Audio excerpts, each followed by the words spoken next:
Hello student. कोई भी देश क्यों न कितने भी शक्तिशाली क्यों ना हो, कोई भी देश कितना भी अमीर क्यों ना हो, उसका जो बैंकिंग ढांचा जो मजबूत होना होता है ना, वो होता है उसके सबसे बड़े बैंक से। कि उसका जो सर्वोच्च बैंक है, उसका जो सबसे शिखर का बैंक है, जो एपेक्स बैंक है, वो कैसा है। जी हाँ, हम बात कर रहे हैं केंद्रीय बैंक की। केंद्रीय बैंक यानी कि सेंट्रल बैंक, जो किसी भी देश में एक ही होता है, जो उस पूरे देश की तमाम बैंकिंग व्यवस्था पर, तमाम वित्तीय व्यवस्था को नियंत्रित करता है, रेगुलेट करता है और उसको नियमित करता है, गाइडलाइंस भी इशू करता है। केंद्रीय बैंक, जैसा कि भारत का केंद्रीय बैंक कौन है, reserve bank of India, shortcut में बोलते हैं आरबीआई। तो आज हम पढ़ने वाले हैं केंद्रीय बैंक किसे कहते हैं, केंद्रीय बैंक के प्रमुख कार्य कौन कौन से होते हैं अर्थव्यवस्था में, जिसके कारण उसको केंद्रीय बैंक कहा जाता है। ये हमारा डे नंबर 17 है, जहां पर हम बात कर रहे हैं तीसरे चैप्टर के, और तीसरे चैप्टर में जो तीसरा टॉपिक है केंद्रीय बैंक, उसकी बात कर रहे हैं। तो सबसे पहले तो हमें यह समझना पड़ेगा कि केंद्रीय बैंक होता किसे किसे कहते हैं। देखिए, केंद्रीय बैंक किसी भी अर्थव्यवस्था का सर्वोच्च बैंक होता है, जो उस अर्थव्यवस्था के समस्त मौद्रिक एवं बैंकिंग ढांचे को के केंद्रीय बिंदु के रूप में काम करता है। मतलब केंद्र का, जिसके इर्द गिर्द ये केंद्र बैंक है, उसके इर्द गिर्द सारे बैंक बने होते हैं। जैसे भारत के जितने भी बैंक है, वो सब केंद्रीय बैंक यानी कि आरबीआई के अंडर में ही काम करते हैं। केंद्रीय बैंक पूरे मुद्रा बाजार को नियंत्रित करने के साथ साथ देश के व्यापारिक बैंकों को भी नियंत्रित करती है। मतलब समस्त व्यापारिक बैंक, जैसे एसबीआई है, बैंक ऑफ बड़ौदा है, एचडीएफसी है, इन सबों को नियंत्रित करने का काम करती हैं। साथ साथ केंद्रीय बैंक के द्वारा सभी बैंकों के लिए मित्र के रूप में, दार्शनिक के रूप में, पथ प्रदर्शक के रूप में, नियोजक के रूप में, नियंत्रक के रूप में भी कार्य किया जाता है। कहने का मतलब एक है, केंद्रीय बैंक किसे कहते हैं। केंद्रीय बैंक किसी भी देश की बैंकिंग व्यवस्था का सर्वोच्च बैंक है, जो उस अर्थव्यवस्था के लिए, बैंकों के लिए नियमन, नियंत्रण और नियोजन का कार्य करती है। ठीक है, समझ में आ गया केंद्रीय बैंक। अब बात यह है कि भारत का केंद्रीय बैंक क्या है। भारत का केंद्रीय बैंक है रिजर्व बैंक ऑफ इंडिया, भारतीय रिजर्व बैंक, और हम शॉर्टकट में बोल सकते हैं आरबीआई। ठीक है, अब केंद्रीय बैंक की परिभाषा को अगर जानना चाहें, केंद्रीय बैंक की परिभाषा तमाम लोगों ने अपने अपने हिसाब से दी है, जिसमें हम कहते हैं बैंक ऑफ इंटरनेशनल सेटलमेंट के अनुसार क्या कहा है, केंद्रीय बैंक उस बैंक को कहते हैं जिसका प्रमुख कार्य मुद्रा का नियमन करना होता है। किसी भी देश में जो मुद्रा व्यवस्था है, मुद्रा को जारी करना, उसको नियमित करना, नियंत्रण करना, ये किसी भी देश के केंद्रीय बैंक का कार्य होता है। केंद्रीय बैंक ही जो मुद्रा को इशू करते हैं। भारत में जितने भी नोट छापे जाते हैं, वो केंद्रीय बैंक ही छापती है। हालांकि जितने सिक्के हैं, उस सिक्कों का ढलान जो है सेंट्रल गवर्नमेंट के थ्रू होता है, लेकिन उसको नियंत्रित करने का काम केंद्रीय बैंक यानी कि आरबीआई, भारतीय रिजर्व बैंक ही करती हैं। ऐसे में सैमुअल्सन ने कहा है कि केंद्रीय बैंक एक ऐसा बैंक है जिसे देश की सरकार अपने लेन देन के कार्य करने, व्यावसायिक बैंकों को नियंत्रित करने तथा राष्ट्र की मुद्रा की पूर्ति एवं साख व्यवस्था को नियंत्रित करने के सहयोग देने के लिए स्थापित की जाती है। प्रत्येक देश चाहती हैं उस देश का जो वित्तीय व्यवस्था है, जो मुद्रा पूर्ति है, वो एक संतुलन अवस्था में रहे। क्योंकि व्यापारिक बैंक का काम होता है लाभ अर्जित करना। व्यापारिक बैंक एक ही उद्देश्य से काम करती हैं कि जनता से मुद्रा का व्यापार करके ज़्यादा से ज़्यादा लाभ कमाया जाए। तो जो लाभ कमाने के लिए कार्य करती हैं, वो तो जनता का हित सोचेगी ही नहीं। भाई, जनता का भला कौन सोच सकता है, जिसका काम भलाई के लिए होता है। जो केंद्रीय बैंक है, उसको इसलिए स्थापित किया जाता है ताकि व्यापारिक बैंक जो लाभ के लिए काम करते हैं, कहीं ऐसा ना हो जाए लाभ के लिए वो ऐसा कार्य करने लगे जिसका समाज का अहित होने लगे। तो इसलिए सभी बैंकों के ऊपर एक ऐसे बैंक का होना अनिवार्य है, आवश्यक है, जो इन सभी बैंकों को नियंत्रित कर सके, लिमिट में रख सके, कंट्रोल में रख सके। इसका मतलब यह सबको अपनी अपनी औकात में रख सके, ताकि वो जनता के हित के लिए कार्य करे। आप लाभ कमाओ, लेकिन जनता का अहित करके ना कमाओ, आप जनता का शोषण ना कर सको। इसलिए केंद्रीय बैंक की व्यवस्था की जाती है। इसके अलावा पूरे देश में एक ही प्रकार की मुद्रा का व्यवस्था हो सके, ताकि सब लोग अपनी मुद्रा के ऊपर, अपने नोट पर, अपनी करेंसी पर विश्वास कर सके। इसलिए केंद्रीय बैंक की अवस्था है। भारत में केंद्रीय बैंक की अवस्था जो स्थापना हुई 1935 में, जब अंग्रेजों का शासन था, उन्होंने एक एकाकी संस्था के रूप में केंद्रीय बैंक की यानी कि भारतीय रिजर्व बैंक की स्थापना की, जो उसके नीचे जो भी बैंक आना चाहते थे, रजिस्टर्ड होते थे, उसके लिए काम करती थी। लेकिन भारत की आज़ादी के बाद 1949 में जो रिजर्व बैंक का राष्ट्रीयकरण किया गया, उसको सरकारी बैंक के रूप में कन्वर्ट किया गया और सभी बैंकों का सर्वोच्च बैंक कर दिया, अनिवार्य कर दिया कि भारत में जिस भी व्यवसाय को बैंकिंग व्यवस्था काम करना है उसको आरबीआई के अंदर रजिस्टर्ड होना ही पड़ेगा और इसको एक स्वतंत्र संस्था के रूप में मान्यता प्रदान किया। मतलब इसमें किसी भी प्रकार की सरकार का हस्तक्षेप नहीं होगा। उसके बाद से भारत के सर्वोच्च बैंक के रूप में कार्य करती हैं, भारत के तमाम वित्तीय व्यवस्था को निर्धारित करने का, नियोजन करने का कार्य करती हैं। तो हमें ये समझना पड़ेगा कि केंद्रीय बैंक के कार्य कौन कौन से, लेकिन हमें अंतर समझना पड़ेगा कि केंद्रीय बैंक का कार्य होता है बैंकिंग व्यवस्था का संचालन करना। तो ऐसे में बैंकिंग व्यवस्था में व्यापारिक बैंक भी है, केंद्रीय बैंक है, तो व्यापारिक बैंक और केंद्रीय बैंक के बीच में हमें अंतर भी समझना पड़ेगा। क्या अंतर है? एक तरफ है केंद्रीय बैंक, दूसरा है व्यापारिक बैंक। सबसे पहला है व्यवस्था में स्थान। केंद्रीय बैंक सर्वोच्च बैंक होता है, जबकि व्यापारिक बैंक बैंकिंग प्रणाली का एक हिस्सा मात्र होता है। सरकार का बैंक, केंद्रीय बैंक सरकार के बैंकर के रूप में कार्य करती हैं, जबकि व्यापारिक बैंक सरकार का बैंकर नहीं होती हैं, ये जनता के बैंकर के रूप में कार्य करती हैं। नोट निर्गमन, केंद्रीय बैंक को नोट निर्गमन करने का एकाधिकार प्राप्त होता है, जबकि व्यापारिक बैंकों को नोट निर्गमन का एकाधिकार, वो केवल जनता तक नोटों को पहुंचाने का काम करती हैं। संख्या, किसी भी देश में सॉरी केवल एक ही केंद्रीय बैंक होता है, लेकिन अमेरिका जैसे देश में, अमेरिका केवल एकमात्र देश है जहां पर 12 केंद्रीय बैंक है, जबकि व्यापारिक बैंक अनगिनत हो सकते हैं, असंख्य हो सकते हैं। भारत में अनेकों केंद्रीय बैंक, वो व्यापारिक बैंक, सॉरी केंद्रीय बैंक की बात करो, व्यापारिक बैंक है, बहुत सारे हैं, जिसमें सरकारी बैंक भी है, निजी बैंक भी है। उद्देश्य, केंद्रीय बैंक का उद्देश्य होता है राष्ट्रहित करना, ठीक है ना, राष्ट्रहित मतलब देश के हित के लिए कार्य करना, जबकि व्यापारिक बैंक का उद्देश्य होता है क्या? लाभ कमाना, लाभ के लिए काम करना। ऋण, केंद्रीय बैंक अंतिम ऋणदाता है और व्यापारिक बैंकों को बिल भुगताने व्यापारिक बैंक को ऋण देने का कार्य करती हैं, जबकि व्यापारिक बैंक केंद्रीय बैंक का ग्राहक होते हैं, इनकी आवश्यकता बढ़ती है तो केंद्रीय बैंक से ये ऋण लेते हैं। स्वामित्व, अधिकतर देशों में इन पर सरकार का स्वामित्व होता है, जबकि व्यापारिक बैंकों पर अंशधारियों का स्वामित्व होता है। हालांकि भारत में केंद्रीय बैंक भी है, अंशधारियों का भी बैंक है, ठीक है, भारत में जो है सरकार का बैंक है। जनता से संबंध, केंद्रीय बैंक का जनता के साथ प्रत्यक्ष लेन देन नहीं होता है, लेकिन जनता के हित के लिए कार्य जरूर करती है, जबकि व्यावसायिक बैंक जनता से प्रत्यक्ष रूप से लेन देन करती है, कार्य करती है और जनता से व्यवसाय करते हुए लाभ को अर्जित करती है। समझ में आ गया? ये दोनों में बहुत बेसिक अंतर है जो कि एग्जाम में पूछा जाता है। अब बात करेंगे केंद्रीय बैंक के प्रमुख कार्यों की। बेटा जब भी हम केंद्रीय बैंक के कार्यों की बात करते हैं, बहुत सारे कार्य हैं, लेकिन बेसिकली यहाँ पर मैं आपको 8 कार्य के बताता हूं, जिसमें सबसे पहला कार्य है नोटों का एकाधिकार, नोट जारी करने का अधिकार, नोट को इसके भी नोट निर्गमन का एकाधिकार होगा, यहाँ पर एक पॉइंट भूल गया, निर्गमन का एकाधिकार, सरकार के बैंकर, एजेंट या वित्तीय परामर्श के रूप में कार्य करना, बैंकों के बैंक के रूप में कार्य करना, अंतिम ऋणदाता के रूप में कार्य करना, विदेशी विनिमय कोषों के संरक्षक के रूप में कार्य करना, समाशोधन ग्राहक के रूप में कार्य करना, साख नियंत्रण करना और इसके अलावा दूसरे बहुत सारे कार्य हैं जो केंद्रीय बैंक के द्वारा किया जाता है। अब इन सबको विस्तार से समझने की जरूरत है कि ये सभी कार्य को कैसे करती है केंद्रीय बैंक। सबसे पहला है नोट निर्गमन का एकाधिकार। जैसा कि मैंने शुरू से बता रहा हूं, केंद्रीय बैंक किसी भी देश का एकमात्र बैंक है, सर्वोच्च बैंक है, जो उस देश के लिए नोटों को जारी करती है। भारत में जितने भी नोट जारी होते हैं, चाहे वो नोट 10 रुपए के हो, चाहे वो नोट 100 रुपए के हो, 200 रुपए के नोट हो या 500 रुपए के नोट हो, 20 रुपए के नोट हो या 50 रुपए के नोट हो या 5 रुपए के नोट हो, इन सभी नोटों को जारी करने का एकाधिकार एकमात्र केंद्रीय बैंक को है। यानी कि भारत में कौन है? RBI, reserve bank of India. ऐसा क्यों है? ऐसा इसलिए है ताकि पूरे देश में एक जैसा नोट हो। जैसे हर एक के व्यापारिक बैंकों को और नोट जारी करने का अधिकार दिया जाएगा, तो पंजाब नेशनल बैंक वाले लाल कलर के नोट छापेंगे, बैंक ऑफ बड़ौदा वाले ऑरेंज कलर के नोट छापेंगे, एसबीआई वाले ब्लू कलर के नोट छापेंगे।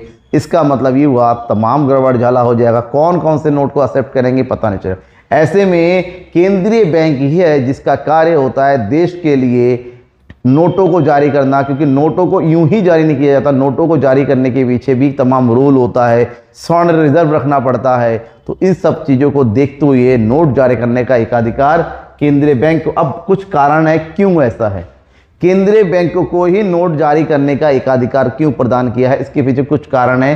सबसे पहला है देश की मुद्रा प्रणाली में एक रूपता लाना है। एक देश एक नोट होना चाहिए।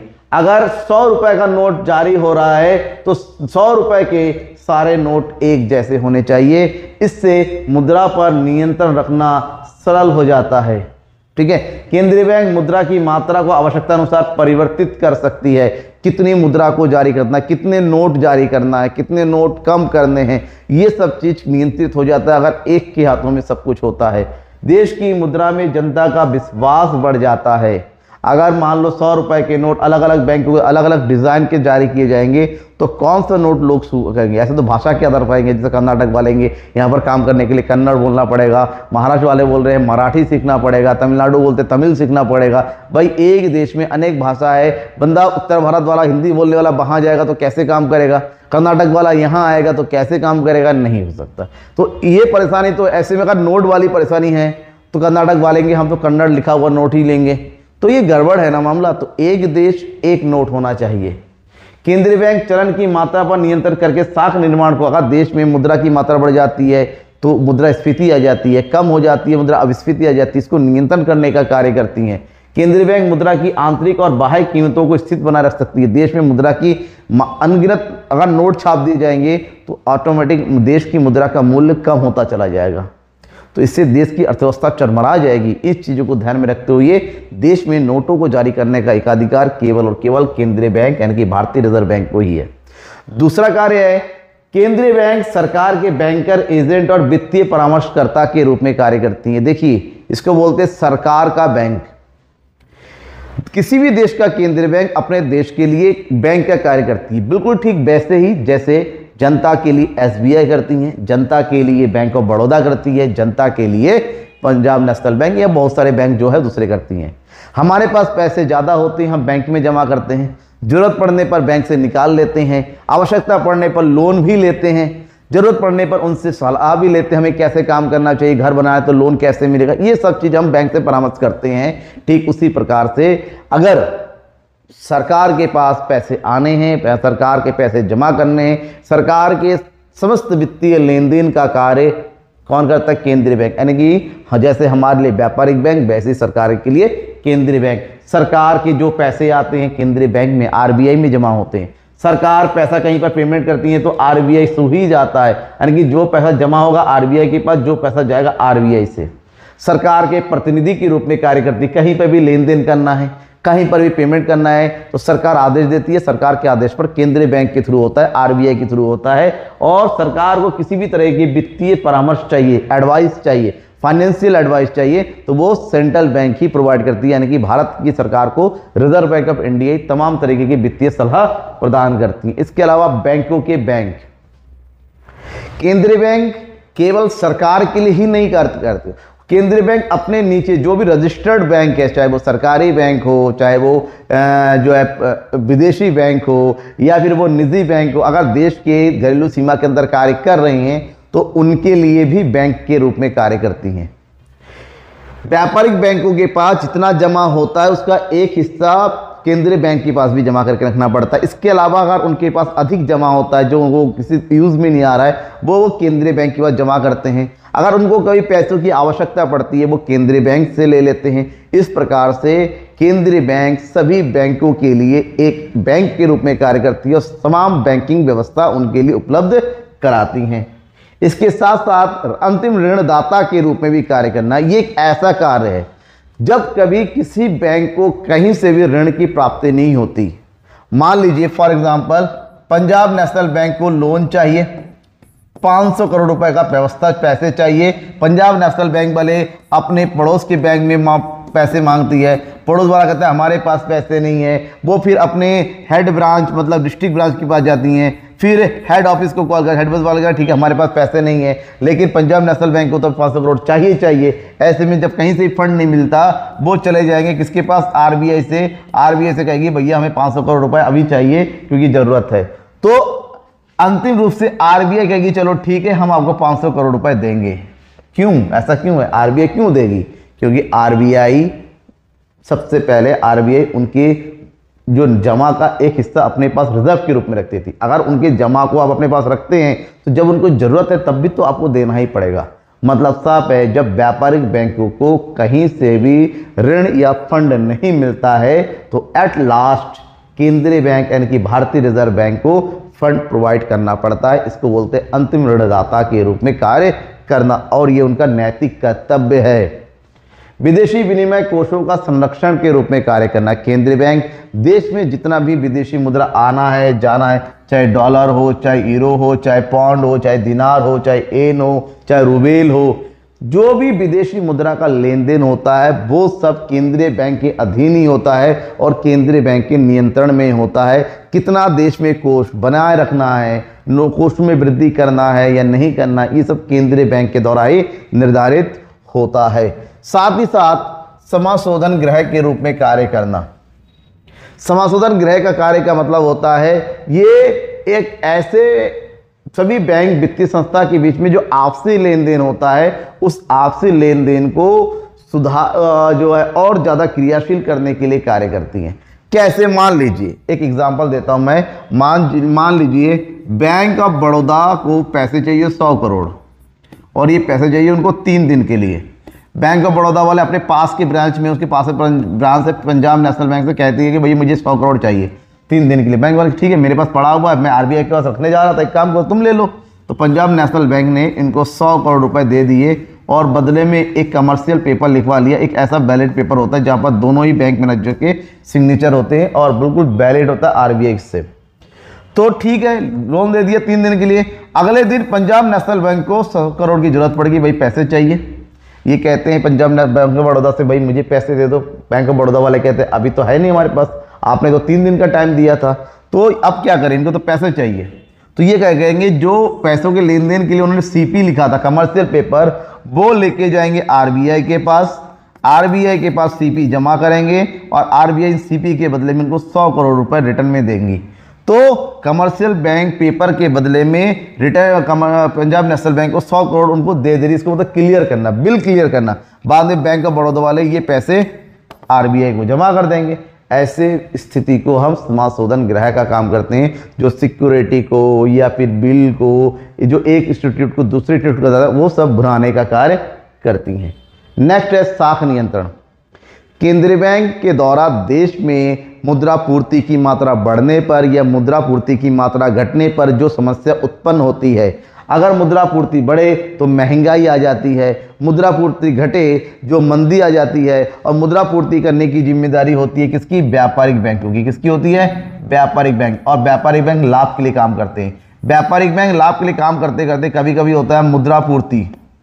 कौन सी? मुद्रा पूर्ति बहुत ज़्यादा बढ़ा देती है और मुद्रा पूर्ति बढ़ जाने से अर्थव्यवस्था में क्या आ जाता है? बहुत ज़्यादा महंगाई आ जाती है और इससे मुद्रा स्फीति की स्थिति उत्पन्न हो जाती है। मुद्रा स्फीति यानी कि महंगाई की स्थिति। लेकिन कभी कभी मुद्रा पूर्ति कम हो जाती है। मुद्रा पूर्ति क्या हो जाती है? कम हो जाती है। इससे मुद्रा अपस्फीति की स्थिति उत्पन्न हो जाती है। अपस्फीति यानी कि कौन सी? मंदी। अब स्फीति का मतलब क्या? महंगाई। तो इससे अर्थव्यवस्था बहुत ज़्यादा खराब हो जाती है। मंदी और महंगाई की स्थिति से निपटने के लिए केंद्रीय बैंक को बीच में आना पड़ता है और मुद्रा पूर्ति जब बढ़ जाती है इसको कम करने का कार्य किया जाता है, और मुद्रा पूर्ति जब कम होती है इसको बढ़ाने का कार्य किया जाता है। तो इसको बोलते हैं साख नियंत्रण करना। ठीक है, और ये केंद्रीय बैंक के द्वारा किया जाता है और इसको केंद्रीय बैंक की मौद्रिक नीति के नाम से भी जाना जाता है।